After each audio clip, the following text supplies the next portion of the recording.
오늘 우리가 읽은 말씀을 보면 사울이라고 하는 사람이 나옵니다. 하나님과 반대로 달려가는 사람이에요. 많이 공부한 사람이죠. 뛰어난 사람이에요. 지혜로운 사람이에요. 그런데 이 사람이 한 일이 뭐냐 하면요, 8장 1절 보면, 8장에 보면 사울은 그가 1절에 죽임당함을 마땅히 여기더라 이렇게 얘기하고 있어요. 그러니까 남들 죽이는 거, 예수 믿는 사람들 죽이는 게 이 사람 하는 일이에요. 9장 1절에도 보면요, 사울이 주의 제자들에게 대하여 여전히 위협과 살기가 등등하여 대제사장에게 가서 2절에 다메섹 여러 회당에 가서 가져갈 공문을 청하니, 왜 이렇게 하느냐면 결박해서 예루살렘으로 잡아오려고 한다는 거예요. 똑똑한 사람이에요. 공부 많이 한 사람이에요. 가말리엘 문화생이에요. 히브리인 중에 히브리인이라 그래요. 자기 스스로 대단한 사람인 줄 알았어요. 그런데 그걸 가지고 한 일이 뭐냐면 사람 죽이는 일을 한 거예요. 예수 믿는 사람 잡아 죽이는 거예요. 다메섹에서 그리스도 예수님을 만나죠. 다메섹 사건이 왜 일어났느냐 하면 이런 내용이에요. 이 사람은 구원받기에 절대적으로 불가능한 사람이라는 거예요.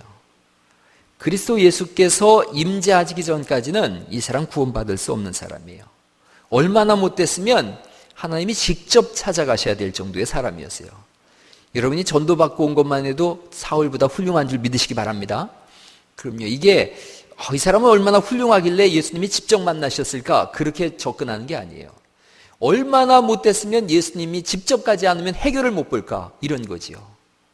그래, 우리는 친구 전도나 누구 전도를 받고 왔다, 그것만 해도 훌륭한 사람이에요. 사울이 담메섹에서 예수님 만났어요. 그리고 말에서 뚝 떨어졌죠. 그래가지고는 눈이 안 보이고 그렇게 직가라고 하는 거리에 가서 누워 있는 거예요. 하나님 누굴 부르세요? 오늘 읽은 말씀 보니까 누구를 부르셨어요? 아나니아를 부르셨어요. 아나니아에게 네가 가서 기도해 주라, 이런 거예요. 아나니아의 이름 뜻이 뭐냐면 하나님은 은혜로우시다, 이런 뜻이에요. 이름 참 좋죠. 아나니아야 이렇게 부를 때마다 하나님은 은혜로우신 분입니다라는 신앙 고백이거든요. 그리고 9장 10절 말씀에 보면 이 사람이요, 그때에 다메섹에 아나니아라 하는 제자, 뭐라고요? 제자예요. 제자를 불렀어요. 그래서 아나니아야 그랬더니 믿음 좋게 내가 여기 있나이다 그래요. 깊은 신앙을 가진 사람이에요. 하나님은 은혜로우십니다라는 신앙 고백이 있는 사람이에요. 이 사람에게 11절에 사울을 만나라 그랬어요. 그랬으면 네 하고 가야 되는데요, 13절 말씀 볼까요? 같이 한번 읽어보시죠. 13절 시작. 아나니아가 대답하되 주여 이 사람에 대하여 내가 여러 사람에게 듣사온즉 그가 예루살렘에서 주의 성도에게 적지 않은 해를 끼쳤다 하더니, 14절 여기서도 주의 이름을 부르는 모든 사람을 결박할 고난을 대제사장에서 받았나이다. 가겠다는 거예요, 안 가겠다는 거예요? 못 가겠다는 거예요. 거절하는 아나니아의 모습을 보게 되어집니다. 이게 교회 안에서의 일어나는 일들이에요. 고린도 교회를 우리가 아까 박영배 집사님 말씀하셨는데, 고린도 교회뿐 아니라 모든 교회들에게서 이런 모습들이 오늘날 있을 수 있다는 거예요. 하나님은 저 사람에게 구원을 베풀라라고 하는데 내 스스로 판단하는 거예요. 근데 나가 어떤 사람이냐? 하나님은 은혜로우십니다라는 고백이 있는 사람이고, 제자라고 하는 사람이고, 주님이 부르셨을 때 내가 여기 있습니다라고 반응하는 사람임에도 불구하고 저 사람에게 가서 하나님의 말씀을 전하고 구원의 길로 인도하라 그럴 때 아닙니다, 저놈은 손 못된 놈입니다, 하나님 사람을 잘못 보셨습니다, 이렇게 되더라는 거예요. 여러분, 원수가 변해서 형제가 되는 곳이 교회인 줄 믿습니다. 아멘이죠. 원수 같았던 사람들도 교회 안에서 형제가 되는 거예요. 그런데 오늘 이 아나니아의 삶의 모습을 보면 자기가 주관이 되어져요. 우리가 전도할 때 그런 거 하지 않습니까? 전도지를 이렇게 나눠줄 때에 이렇게 가희처럼 순하고 착한 애가 지나가면 예수 믿으세요 그러고, 우리 믿음이처럼 그렇지, 우리 상훈이처럼 이렇게 막 이렇게 무시무시한 애들이 지나가면 주여 통과하게 하여 주옵소서 이러지 않느냔 말이에요. 우린 내 맘대로 판단하는 거예요. 그래서 건달 같은 사람이 지나가면 주님 이 사람은 아닙니다 그러고 보내요. 그리고 순한 양처럼 생긴 사람이 지나가면 주여 이 사람입니다라고 전도하는 거예요. 그런데 옆 사람 얼굴을 한번 봐보세요. 순한 양처럼 생겼습니까? 건달처럼 생기셨습니까? 뭔 순한 양이에요? 순한 양을 못 보셨구만, 여러분들이.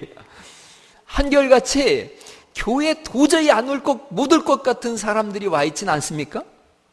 다시 한번 그런 마음으로 이렇게 한번 쳐다봐 보세요. 도저히 이 사람은 교회에 올 것 같지가 않은데. 그렇죠.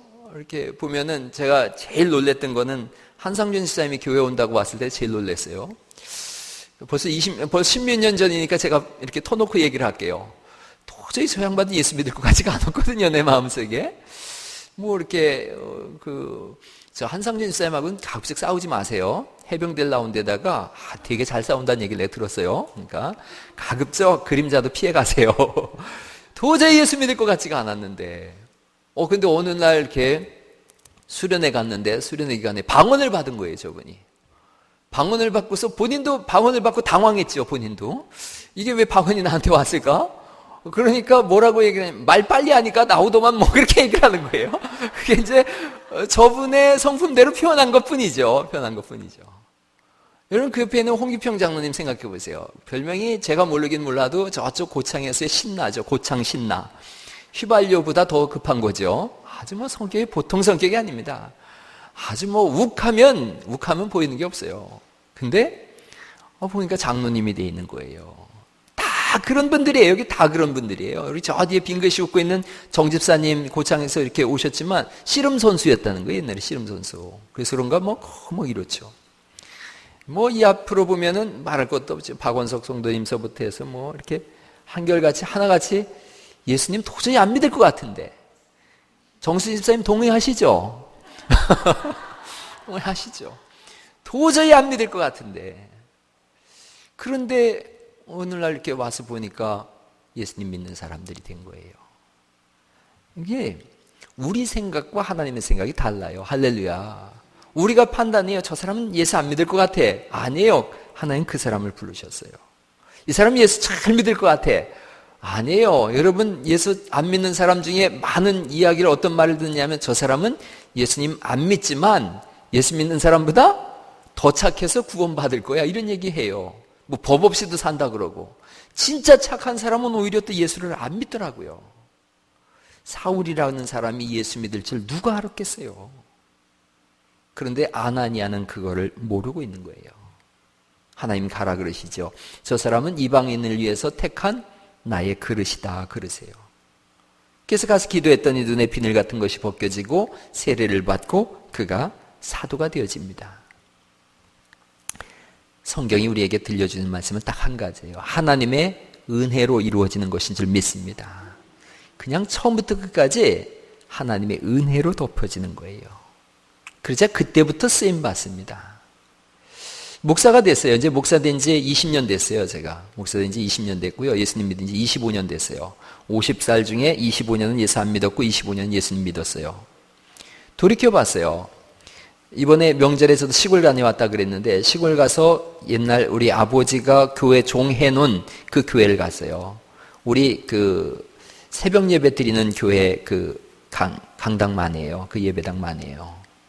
그런데 우리 집이 거기서 불과 50m 떨어진 곳에 집이 세 채가 있는데 그 중에 하나가 우리 집이었어요. 그 옆에 있는데도 제가 교회를 안 갔더라고요. 근데 어느 날인가 주님이 은혜로 부르셨어요. 그래서 목사가 됐어요. 제가 지지난주에 목사님들하고 만나서 그런 얘기 나눴습니다. 그리고 지난주에 선교사님 한 분이 오셨어요. 선교사님 한 분이 파라과이에서 오셔서 그분하고도 그런 얘기를 나눴어요. 누가 진짜 목사냐? 그 얘기를 나눴어요. 누가 진짜 목사냐?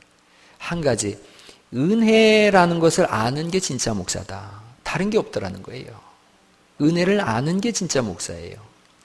은혜를 알고 나니까 누구한테 뭔가 주장하기가 어려워지는 거예요.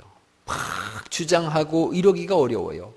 하나님 나를 은혜로 여기까지 이끄셨다면 그 사람에게도 은혜로 그렇게 이끄실 거라는 걸 알고 있기 때문에 그래요.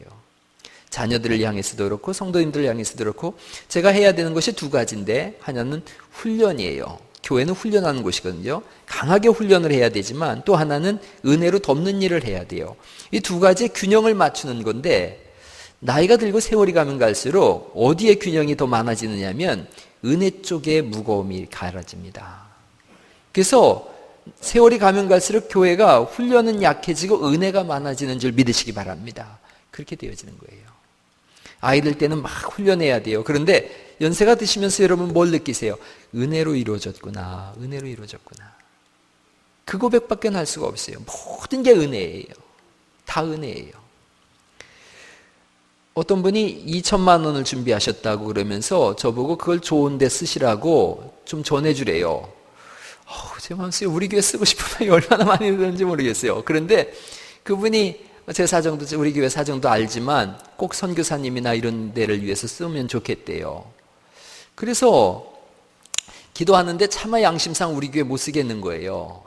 그래서 지난주에 그 선교사님이 왔어요. 왔길래 내가 물었어요. 선교사님 2천만 원 주면 뭐 할 거예요? 그랬더니 학교 세운다 그러더라고요.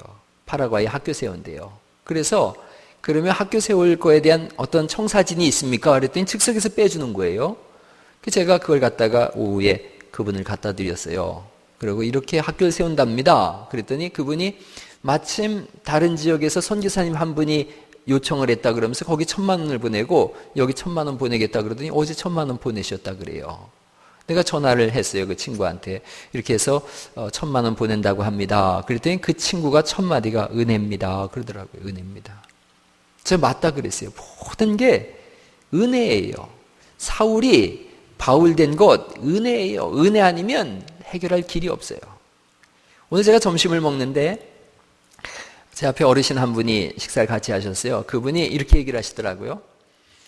자기가 수많은 사람들을 만나봤지만 목사님은 진짜 뛰어난 분입니다. 그러더라고요. 그래서 얼마나 제가 기분 좋았겠어요. 그랬더니 그 다음 말이 근데 목사님하고 똑같이 뛰어난 사람이 있는데 제 아들입니다. 그러더라고요. 지금 누구 자랑하려고 그러는 거예요? 아들 자랑하고는 싶은데 그냥 아들 자랑 덥석하면 민망하니까 저를 끌어들인 거지요. 그래서 45살에 큰 병이 생겼었대요, 아들이. 그래서 뭐 어떻게 방법이 없다 그랬는데 그분 아드님은 서울에서 목회하시거든요. 그런데 하나님께서 살리셨다는 거예요. 그래서 익산시청에 근무하다 전주시청에서 지금 근무하신대요. 근데 그분이 저한테 그러는 거예요. 하나님 은혜예요. 그러시는 거예요. 그 연세 많으신 분이. 그래서 제가 거기에 덧입혀서 얘기했어요. 맞아요. 모든 게 하나님 은혜예요. 어르신 저보고 뛰어나다 그랬는데 사실은 뛰어난 게 아니라 하나님 은혜예요. 은혜로만 우리가 세움받는 줄 믿습니다. 그 은혜가 죽는 날까지 우리를 붙드세요. 한번 옆 사람한테 알려주세요. 은혜입니다. 그럼요. 그 은혜 안에서 우리가 걱정할 것도 없는 거고요. 염려할 것도 없는 거예요. 다 은혜로 한 걸음 한 걸음 이끌어 가시는 걸요. 여기 교회에 뭐 여러 가지 재정적인 어려움이 있다. 그러나 그 재정적인 어려움도 덮을 수 있는 것은 하나님의 은혜인 줄 믿습니다. 은혜로 살아가게 하시는 거예요. 저나 여러분이나 이렇게 보면요. 부모님으로부터 막대한 유산을 물려받은 분은 없을 것 같아요. 요즘 부자 소리들 내면 얼마 있어야 된다는지 아세요? 신문을 보니까요. 얼마일 것 같아요? 믿으면 얼마일 것 같아요? 부자 소리 들으려면. 얼마? 100억. 신문 봤나 보다. 100억이 있어야지 부자 소리를 듣는, 100원은 아니고요. 100억. 100억이 있어야 부자 소리 듣는데요. 옆 사람한테 물어보시죠. 부자십니까? 그럴 때 꼭 홍기평 장로님 농담을 그래요. 전 부자입니다. 3부자예요. 이렇게 얘기하는데.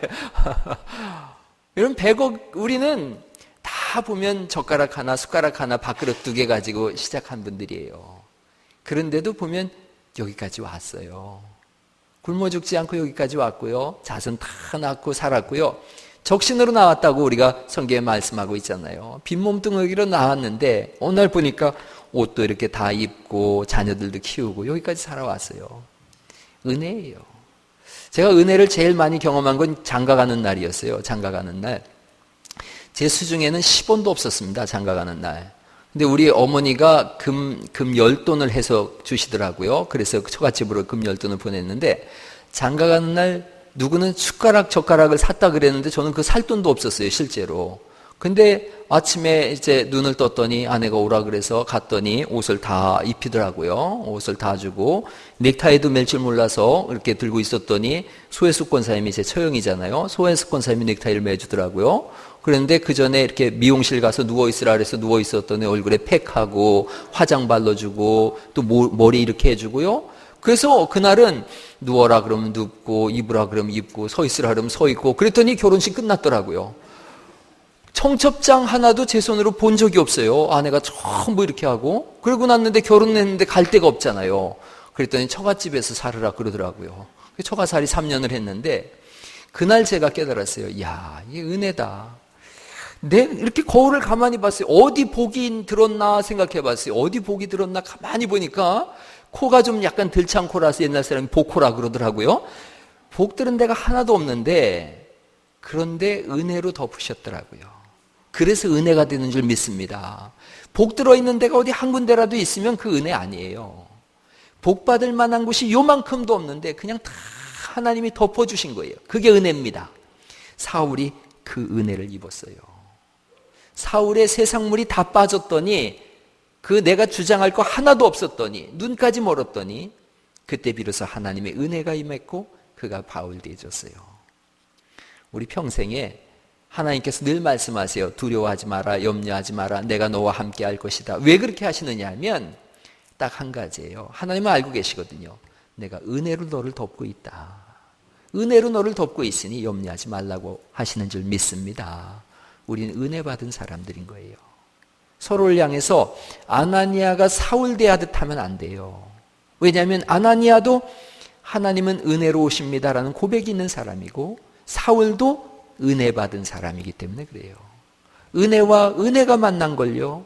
그러면 더 큰 은혜가 돼야 될 줄 믿으시기 바랍니다. 성도 간에 말 한마디, 오전에 제가 그런 말씀 드렸어요. 말 한마디, 행동거지 하나하나 은혜로 이끌어갈 수 있길 바랍니다.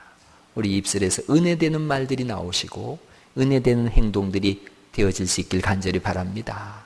어제 제 초등학교 동창이 카톡을 보내왔어요, 저한테. 근데 그런 내용이더라고요. 공자, 맹자, 순자, 노자, 장자보다 더 큰 스승이 있는데 그 스승은 먹자랍니다. 먹자. 그리고 함께 살자. 이거래요. 그래서 은혜가 됐어요. 그런데 또 뭘 보냈더라? 박사, 석사보다 더 뛰어난 스승이 있는데 그거는 밥사랍니다. 밥사. 근데 밥사보다 더 뛰어난 스승이 있대요. 술사랍니다. 술사. 예수 안 믿는 사람이 하니까 하는 얘기예요. 술사보다 더 뛰어난 사람이 있대요. 거기서부터 지금 은혜가 되더라고요. 그게 봉사랍니다. 봉사. 헌신하고 세워주고 하는 봉사. 가장 뛰어난 사람이래요. 듣고 보니까 맞는 얘기예요. 목사보다 더 뛰어난 사람, 밥 사주는 사람이에요. 더 뛰어난 사람, 봉사하는 사람이에요. 우리 교회가 그렇게 서로를 은혜로 대할 수 있길 간절히 바랍니다. 여러분들이 걸어가는 뒤에 그리스도의 향기가 막 솟아나야 되는데 그 그리스도의 향기가 뭐냐? 은혜예요, 은혜. 그래서 그 사람 만나면 은혜가 막 나를 덮는 거예요. 그 사람만 만나면 왠지 마음속에 평안이 있고 눈시울이 붉어지고 은혜의 삶이 되어지는 거지요. 여러분들을 사람들이 만나고 싶어하는 사람 될 수 있길 간절히 바랍니다.